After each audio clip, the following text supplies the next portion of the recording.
for the last couple weeks. So that's always a good thing to keep in mind. Let's see here. We'll go and get started. So yeah, Jessica's here helping us. There's me. Dun, dun, dun, dun. All right. So basically, first things first, there's just kind of a quick rate quote. What we're seeing, we're seeing conventional rates for most people in the low sixes, um, unless you're doing the 3% down conventional, which is for people who haven't owned a home in the last 3 years. And then these rates can be similar, a little better if they make under 70,000 a year. Um, One thing the conventional market has done to help improve rates as well is if someone's a first time home buyer and they're at 100% of the average median income, they're not charging any loan level price adjustments, which means like for FICO hit, they're not having that, for property type, things like that. So it can really help the rate be better. I want to say, let me see what the AMI is. I can always have a hard time remembering it.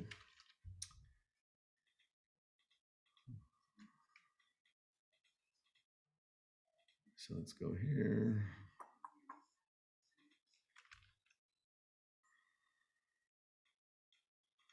I'll tell you real quick so you know. But yeah, it really is helping a lot of different borrowers get get a better rate when they're first time home buyers, and if they're over that 70,000 income limit for the Home Ready Home Possible programs, which those are for, like, even if you own another home, you can get into one of those, and it's 3% down. And the rates and the mortgage insurance are lower than what it would normally be.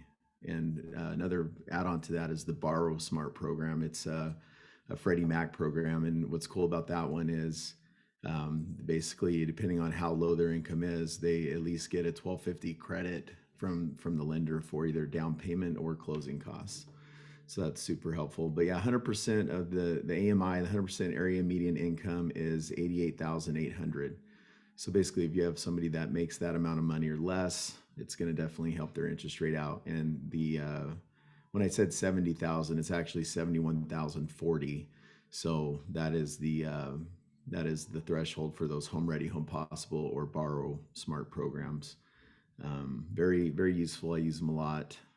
Then yeah, you have your FHA rates and BA. So we're seeing these back in the mid fives. They were in the low sixes to mid sixes just about a month ago. So definitely good.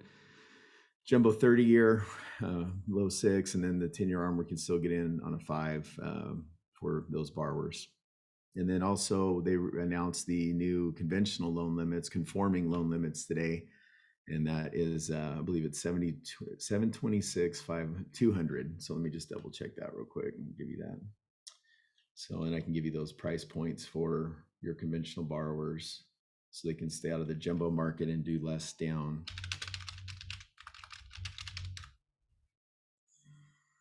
All right. So basically, you could have someone, yes, it's 726, 200 is the new conforming loan limit for 2023. So basically, someone buying a $748,000 home, first time home buyer, hasn't owned a home in the last 3 years, or they're in those home ready, home possible income limits and can qualify somehow. They can buy a $748,000 home. 5% down, they can go up to 764. So 764,000. 10% down, they're up to 806. And then 15% down is 854,000. If they have 20% down, they can get up to a 907, 750 purchase price and stay conventional. So those are good things to remember. Also, we kind of, what we talked about one of our other meetings is, where your list price is, right? So basically anything under 900 or these different thresholds will help you have more borrowers that are eligible for those things. All right. So we're going to talk about this no doc loan program we have. I've done a few of them. It falls under the ability to repay exemptions for some of the banks who are what we call CDFI eligible. And I just had one I had to do because the lady went from a 40-hour work week where they cut her down to about 17 hours, and she didn't qualify with her income. And so basically, we put her on this program. The rates do run higher.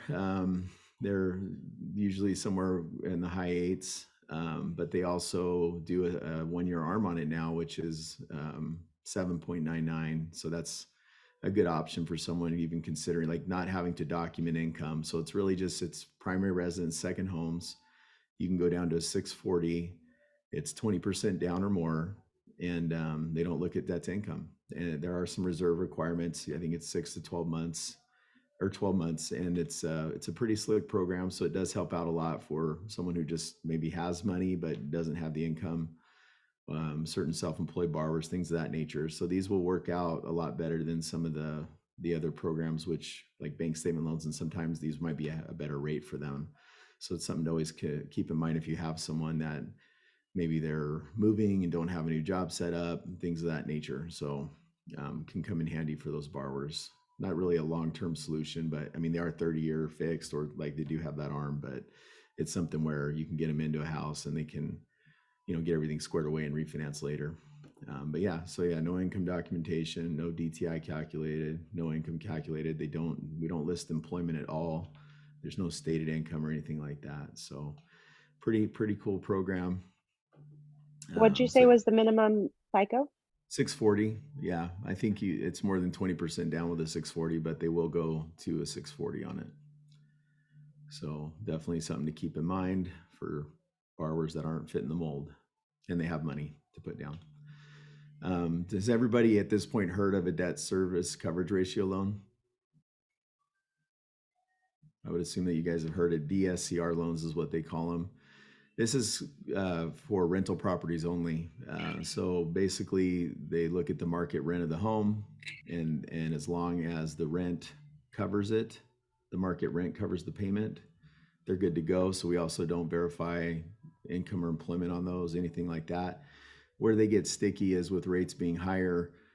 Sometimes those market rents aren't sufficient enough to cover, what the mortgage payment is. So some of the lenders do go down to, instead of being a 1-to-1 ratio, like say your rent's 2,000, your payment's 2,000, they'll let the payment be 25% less than the rent. So they'll go down to 0.75 instead of a 1-to-1. So rates are driven by the coverage. Like 1-to-1 is kind of baseline. If it's higher, like if the rents are 25% over the payment, that helps the rate, things of that nature. So yeah, basically it's just, will the rent cover the mortgage payment? So what I usually do if someone wants to do one of these loans is I go to rentometer.com, and it gives you a decent idea of,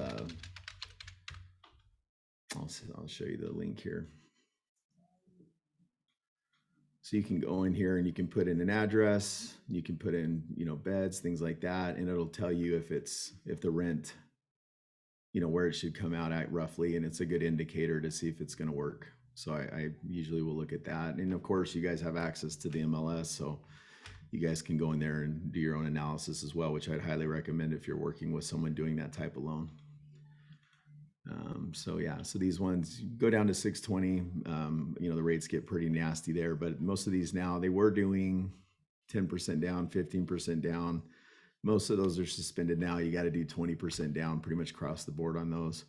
The other thing that's cool, a lot of people don't have, is we have a few investors that will do short-term rental income instead of long-term rent income, which is a big thing, right? So if you can use the short-term rent, those are much higher than your regular, long-term rents. So that can really help people qualify if you go that route instead. And they're great because, you can close in the LLC name for them. Like the loan's personally guaranteed. They look at their credit score, but they can have the title in the LLC, which a lot of guys like if they're doing that type of stuff. There's no limit on how many homes they have financed. There's fixed rates, there's ARMs. So it's some of them don't have prepays. So it's a pretty great thing to have, especially in our area where there is a lot of short-term rentals. So it's definitely something to keep in mind. So yeah, what about short-term rentals? So yeah, they look at AirDNA as one of the sites that you can subscribe to, but that's what the banks will use who underwrite off the short-term rents. They'll use this to figure out what those short-term rents are, what they average, and they'll use that number basically for qualifying. So yeah, there's a lot of self-employed borrowers. A lot of them write off everything. A lot of realtors do that. So you guys are aware of how that can be challenging sometimes. So yeah, there's great programs for that. You can use personal or business bank statements. None of these have mortgage insurance. They don't ask you for tax returns, no W-2s, no pay stubs, nothing like that. They're just going to look at bank statements. And the way they usually do that is if you have a business, basically the standard rule is they'll take all the deposits, not transfers in, but deposits. They'll take those deposits over a 12-month span or 24-month span, and they'll average them out, and that'll be the gross income. And the standard is 50% of that they'll give them for income. So they'll basically say they have 50% expenses. Most of the guys, these lenders we work with, if we get something from their accountant saying, hey, their business expenses are only 10% or 15% or whatever it is, they'll let us use that number, which helps us have more income. So these have been a lot more popular. I'd say we've seen a lot more of these going on for people lately. Definitely another good option for your customers. Like, it's one of those things where, a lot of times you might think they can't get a loan, but, have them talk to, who your lender is, or me, or just anybody that, especially a broker who has lots of different banks and things to look at, so they can see if they can make some of these no's yeses for you. The other way that people qualify, and this is even in the conforming market, you can do asset depletion to help add to income or use for income. There's different rules on it. In the conventional market, they'll say, okay, it's retirement accounts, and they'll use 70% of that, and they're going to divide it over. The most generous one would be Freddie Mac. They'll take that number and they'll divide it by 240. So basically, they'll give them income. So if they have, like, let's say 70% of their assets are $1 million, they'll divide that by 240, and that would be a monthly income of $4,166. So someone who maybe has Social Security, they have a lot of assets, that can make a big difference in getting them into a conventional loan. But then there's also programs in the alternative markets where they'll say, okay, the home is 500,000, you have 700,000 in the bank, you're going to put 200 down, so you have enough to cover paying off the mortgage. So they'll just take that and say you're fine. So that's another way they look at it. Some of them just take the assets and they'll take it over 5 years. Basically, hey, a 5-year, divide that by 5 years. So that can make a big difference in income for people who have assets. So there's definitely lots of good options in the asset depletion space as well. So all these come with higher rates and things, but definitely ways to help people get a house. And this is just some more info on that. So yeah, basically, any cash or anything that for the asset depletion loans, not in the conventional market, conforming market, they'll let us use, regular bank accounts, the stock options, retirement funds, the cash surrender value of a life insurance, things like that. So a little more opportunity there to use more of the assets versus conventional, where it's basically just retirement accounts. So yeah, this is just some more info on that, so you guys could take a look at that later. But it gives us different ways to kind of check what would be needed for that. Like if they're buying a rental, we can use the market rent still to help offset that and how much income is needed from the assets. So yeah, that's pretty much it for today. I would say as far as the market goes, it seems like it's been a little bit busier for people. I think people are getting used to the higher rates. I'd say the buy downs, which we've talked about, is by far the main thing that's propping up, holding up the values as much as they can. It's helping people buy. So make sure you understand them. If you have any questions on them, you can always reach out to me and I can explain them to you. We do have this on our website. It's pretty easy to use. Up here at the top, there's this little arrow for rate buy downs.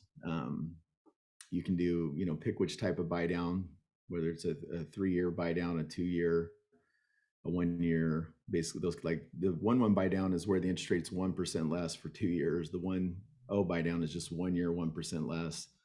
The 3-2-1, it's 3% lower the first year, 2% lower the second year, 1% lower the third year, and then goes to the full rate. And then the 2-1 buy down is probably the most popular. That's where it's 2% lower the first year, 1% lower the second year. But basically, you could take this calculator here, say, hey, I'm doing a 2-1 buy down. The loan amount's going to be $400,000, and it'll tell you how much you should ask for from the seller.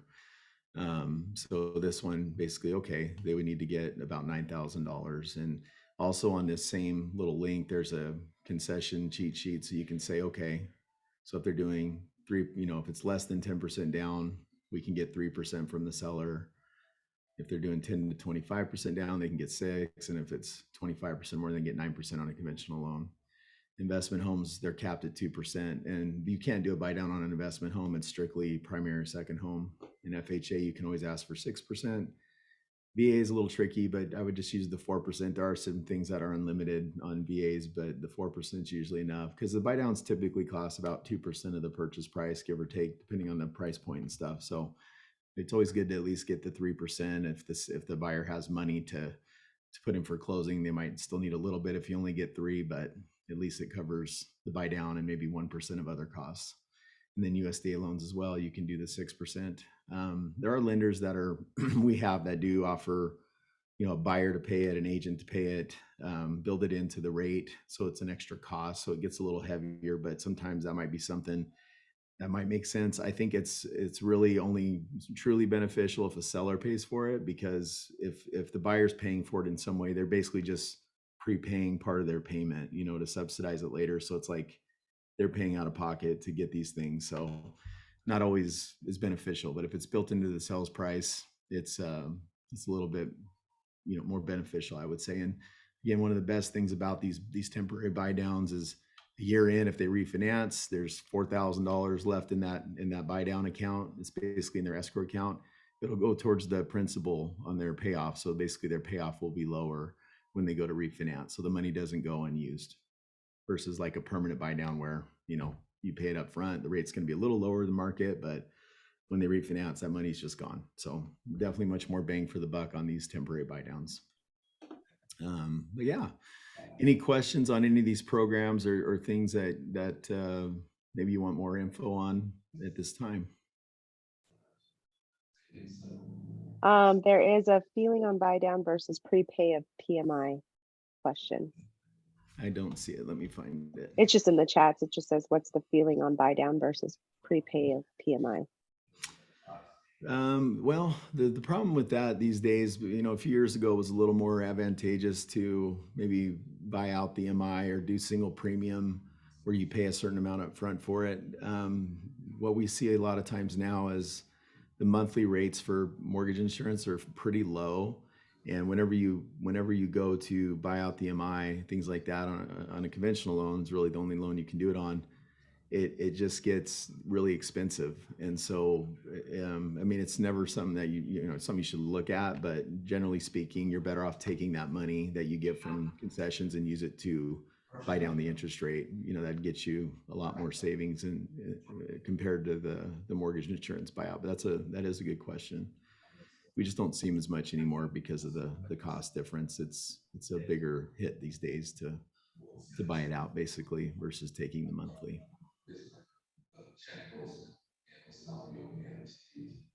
I'm just curious. I'm going to ask a question. How do you feel? Do you think that has there been any change in like the value, like appraisals coming back? I'm just curious if you've seen What anything. what I've seen on appraisals is most of them are coming in higher than the sales price, and that's just Oh, nice. because the market isn't willing to pay, what they're worth because of what rates are doing, and just there's a lot of inventory, and the comps are dated, right? They're all 60, 90 days behind. So we're seeing most appraisals coming in somewhat over the purchase price. So really having, any value issues isn't there right now, and it probably will kind of stay that way for a little bit anyway.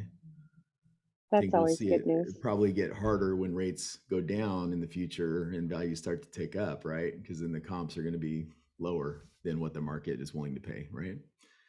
So right now we're in the kind of the flip flop of that. The market's not willing to pay what homes were worth 90 days ago, 60 days ago. So that's what I've been seeing anyway. I've seen appraisals 50,000, 20,000, 10,000. I mean, Hmm. they're all a little bit over, That's for the actually, I most mean, part. that's always good news. Yeah.